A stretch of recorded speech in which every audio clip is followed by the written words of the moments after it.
the reality of having a garden is that I just found my first hornworms.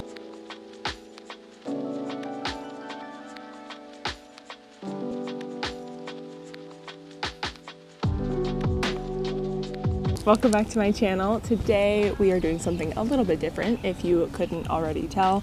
So usually I just share a recipe video, but I wanted to share my summer garden with you. It's not huge, but I am pretty proud of it. So I will be sharing a recipe later on in this video, so feel free to skip ahead. But first up, my garden. So we've lived in this house for about a year. We rent, and we built 2 raised beds. Shout out to my dad for helping. Right now it's mid-June. I started the seeds in March indoors, and everything out here is from seed except for the bell pepper plants and the basil. I use Baker Creek seeds. They have an awesome variety of seeds. So let me go ahead and just give you a little tour, and then after that we can jump into the recipe. So right about when I started recording this video, I actually found a new pest in my garden. So that is the real life of having a garden. So this year I am growing cucumbers for the first time, and I got these trellises from a friend. This whole garden's kind of DIY, just making it work with the space I have. One thing I did notice is that I planted way too much for these plots. So these cucumbers have been producing really well. I've already made some pickles and I've been using them in salads. These are pickling cucumbers, so they're a little teeny. And then I also have some zucchini plants growing. I'm learning very quickly that I probably only need 1 zucchini plant because it is completely overwhelming this patch. This same raised bed also has some snacking peppers and bell peppers. But one of my favorite parts of gardening is you just learn as you go, so now I know I probably don't need 3 zucchini plants next year. And I do have 2 different varieties of tomato plants, so I'm doing a cherry tomato and a beefsteak tomato, and the beefsteak is the only one with the tomatoes growing so far. As you can see, there's a ton of flowers, and I think I'm going to be making a lot of tomato sauce this summer, as long as I can keep these pests at bay. And my favorite thing to grow is okra. You've probably noticed I have a tattoo of it on my arm. I love this variety. I think it's called Clemson Pink or Clemson Red, and it makes pink okra. It's gorgeous. It's more of a late summer crop, so when it gets really hot, it grows really well.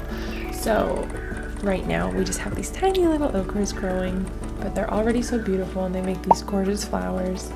I do have 1 butternut squash plant going. I just popped a seed in there about a week ago just to see if it would come up, and thankfully it did. So I just have these 2 beds, but I'm really happy with how everything's growing. This is only my 3rd time doing a raised bed garden, and it's definitely the best one I've had so far. So I might do an update later this summer just to see how things panned out. By the end of July, August, that's when things get really going.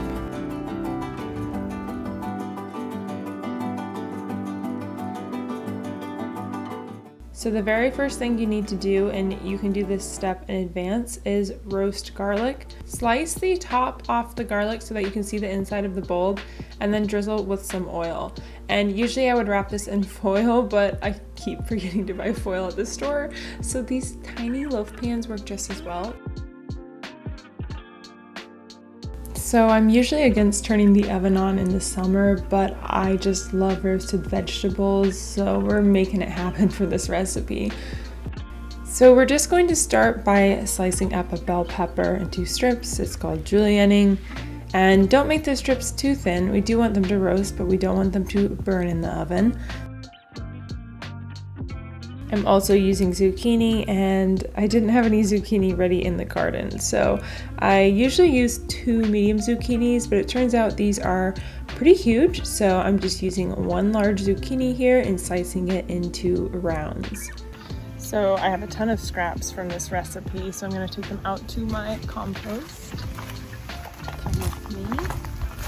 It's right outside my back door, so it's really easy to get to.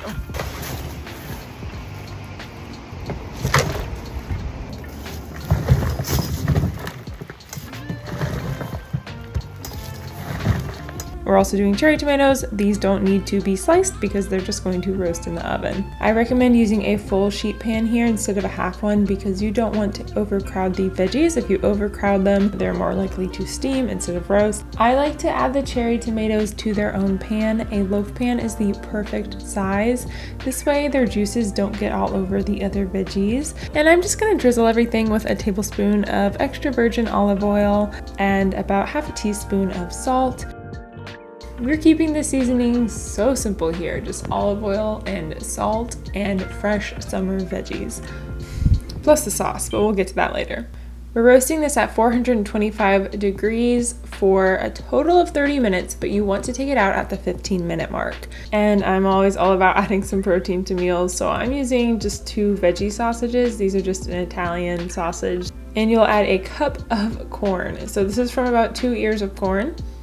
I do recommend using fresh corn if you can get your hand on it, but frozen sweet corn works just as well. So we'll put that back in the oven for another 10 minutes.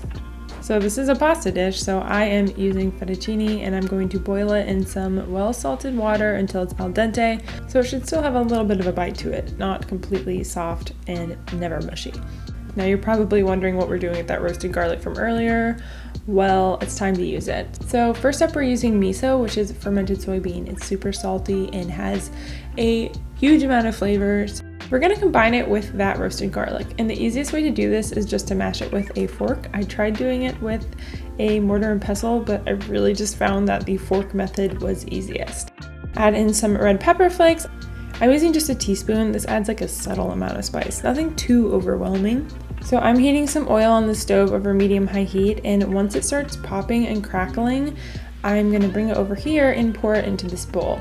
So if you have a tiny blender, you could always just blend this together and the sauce will get a lot more cohesive, but it's not going to whisk together super well. It's more about just like getting it together as much as you can, because we're gonna add that to the fettuccine as soon as it's drained, and just tossing it will eventually distribute everything throughout.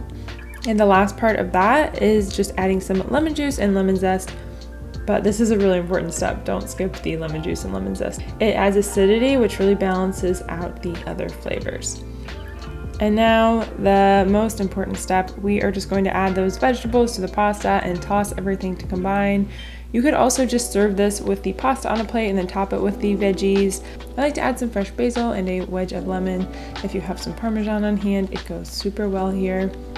And the only thing that's missing is a glass of wine.